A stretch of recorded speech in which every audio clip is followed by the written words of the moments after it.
بزرگ کردن بچه و بقیه خیلی کار سختیه. تو خیلی مراقب عروس و نوه من بودی، ولی الان دیگه نیازی نیست مراقبشون باشی، چون پسر من شاهنواز ازشون مراقبت میکنه.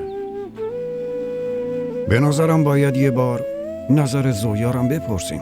برای چی از زویا بپرسیم؟ برای تصمیم گیری در مورد زندگی زویا بزرگترش هنوز هستم. آقا نعمت، زویا بچه نیست، تازه مادر یه بچه است. نمیتونیم بدون اینکه از خودش بپرسیم برای زندگیش تصمیم بگیریم. باشه، ازش بپرسید. یه چیزی رم بهش بگید. اگر برخلاف نظر من هر تصمیمی بگیره و بخواد با شاهرخ ازدواج کنه، نوه من پیش خودم میمونه، نمیتونه باهاش بره.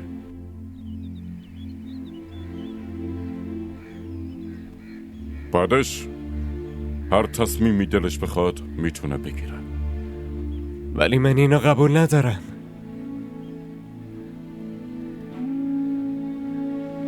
چطور این فکرت به ذهنتون رسیده که من زویا رو از سمیر جدا میکنم، از اینجا میبرم؟ چطور میتونم یه مادر از بچهش جدا کنم؟ اونم سمیر که برام مثل بچه اولمه.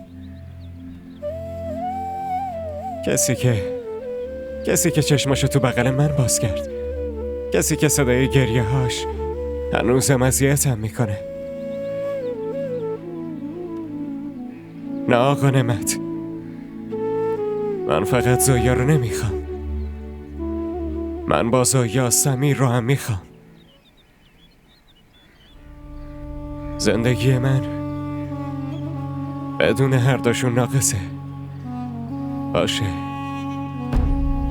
اگه نمیخواین ازدواج کنیم خب نمی کنیم، ولی لطفاً دیگه حرفی از جدا کردن سمیر و زویا نزنید. اون الانم پدر بالا سرش نیست، مادرشو هم ازش نگیرید.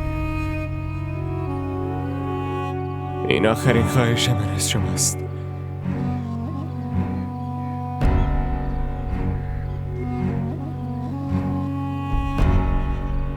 وایسا شاهرخ،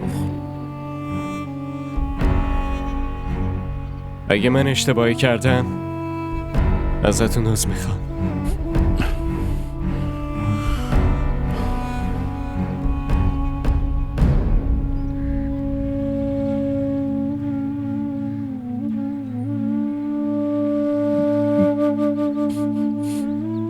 برای سمیر من پدری بهتر از تو نمیتونه باشه.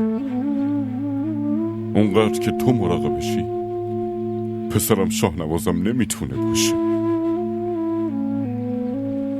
این همه عشقی که تو بهش داری هیچ کس نمیتونه داشته باشه.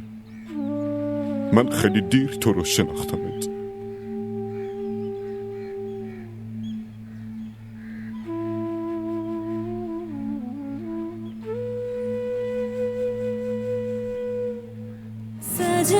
सजना वे दिल नया लगदा वे तेरे बाजू दुनिया ते कुछ नया सजदा वे रावो चकलो के तेरा